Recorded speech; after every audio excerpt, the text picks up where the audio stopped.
Mi monólogo es una historia que comienza con un Homo sapiens del Paleolítico superior que tiene en sus manos un pequeño hueso de ala de buitre con 3 agujeros y lo está soplando por la boquilla, está produciendo sonidos diferentes y está totalmente ensimismado. Y ha sido recriminado por el jefe de su grupo en varias ocasiones porque no entiende ese pasatiempo inútil, cuando hay cosas mucho más importantes que hacer, cuando, por ejemplo, hay cosas que tienen que ver con la supervivencia, como por ejemplo defender un gran charco de agua de otro grupo hostil o cazar un mamut. Pero nuestro Homo sapiens está totalmente fascinado por los sonidos que puede producir con ese hueso. Y cada vez que lo toca se pierde la noción del tiempo. Y además se ha dado cuenta de que otros miembros del clan están prestando más atención a lo que hace, poco a poco. ¿Qué fenómeno sucedió para que algo tan aparentemente irrelevante se volviera tan atractivo y tan incluso pertinente o necesario? La filosofía ha denominado este tipo de vivencias como experiencias estéticas, algo intangible, difícil de describir, pero que en todo caso otras áreas de conocimiento, como la historia o como la antropología cultural, han consensuado en que son una constante en la evolución del ser humano. Como también lo es la tecnología, porque a fin de cuentas, hacer de un hueso de buitre un instrumento primitivo, pero a fin de cuentas una flauta, requería una técnica distinta a la necesaria para construir un traverso o flauta barroca, o una flauta travesera actual, o un sintetizador capaz de reproducir electrónicamente los sonidos de una flauta. La tecnología ayudó a evolucionar la música, en la evolución de la música, porque las compositoras, los compositores escribían o escribieron, entre otras cosas, en función de las posibilidades técnicas de los instrumentos. Los luthieres, los constructores de instrumentos, agrandaron la paleta de timbres, de sonidos, que poco a poco se fueron asentando en diferentes momentos históricos, en diferentes territorios, culturas, porque se consideraron hermosos, porque se consideraron expresivos, o también porque se consideraba que daban una marca de territorio, una marca de identidad. La tecnología también ayudó a la difusión de la música, primero con la imprenta y mucho más tarde con la llegada a Internet, que cambió radicalmente la velocidad de la música. Digamos que en el mundo artístico la relación con la tecnología fue más o menos confortable. Hubo sus más y sus menos, no tengo tiempo ahora para explicar, pero fue bastante bien. Pero con la llegada de la inteligencia artificial generativa, este equilibrio, hace poco, empezó a tambalearse. Os voy a explicar qué sucedió con un ejemplo. Una amiga me envió un enlace a un audio de una canción para que le dijera qué opinaba. Esto ya me pareció raro porque normalmente no me suelen preguntar.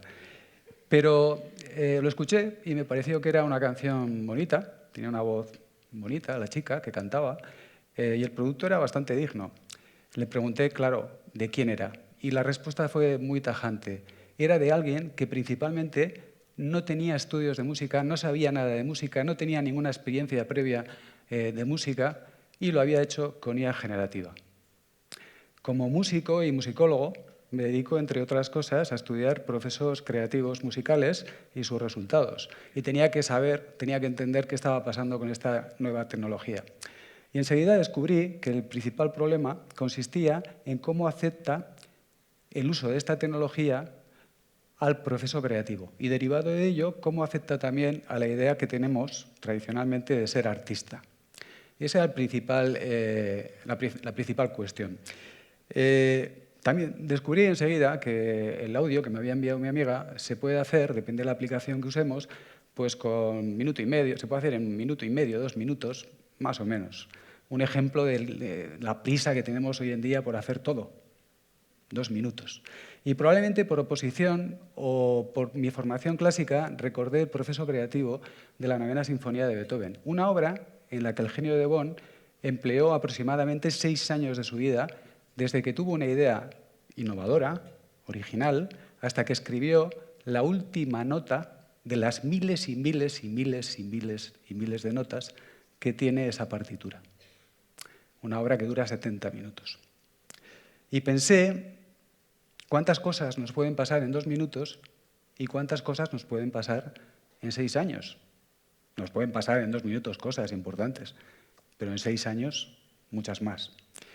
Y pensé en Beethoven, componiendo en esos años, cuando estaba ya con una sordera muy desarrollada, muy solitario, escribiendo, tachando, sus borradores así lo demuestran, borrando, volviendo a escribir. Y pensé que para Beethoven, durante esos 6 años y en realidad durante toda su vida, ser artista, ser músico y ser hombre fueron 2 caras de una misma moneda, de una misma conciencia. Vivió para hacer música, hizo música para vivir. Esa palabra, conciencia, adquirió más relevancia porque recordé que en mis primeras conversaciones con IA, no sé si decirle la IA o el IA, me contestaba en primera persona. Abrí una aplicación y le dije por qué lo hacía así, si no tenía conciencia. Y me contestó que efectivamente yo tenía razón, que era consciente de que no tenía conciencia, pero que lo hacía así para tener un trato más afable, más humano. Y entonces recordé a los replicantes de la película de Ridley Scott, Blade Runner, unos seres de biotecnología avanzada que eran capaces de reproducir sentimientos, emociones parecidas a los de los humanos. Y pensé en una playlist que hice hace poco y me di cuenta de que cuando... No había hecho nunca una playlist, pero me organizaron una fiesta de cumpleaños y hice una playlist.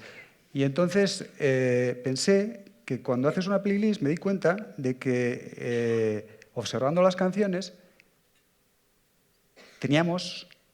me recordaban cosas de mi vida, de las que yo había pasado. Es decir, muchas de las canciones que yo había usado iban asociadas a recuerdos de mi vida.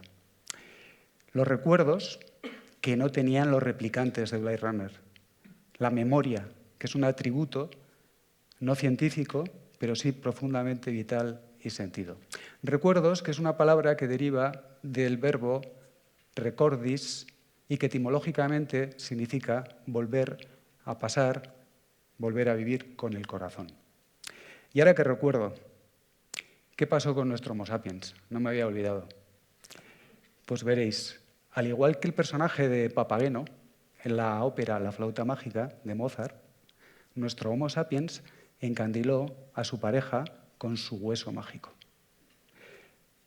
Entonces sí, entonces el jefe del grupo lo vio claro, entendió para qué servía ese hueso. Seguramente fue a buscar clases particulares, pero bueno, no importa. Lo importante es que nuestra pareja de Homo sapiens tuvieron un bebé y el papá le tocaba su hueso, la flauta, tocaba sonidos y la mamá empezó a entonar con su voz algunos sonidos que tocaba el papá.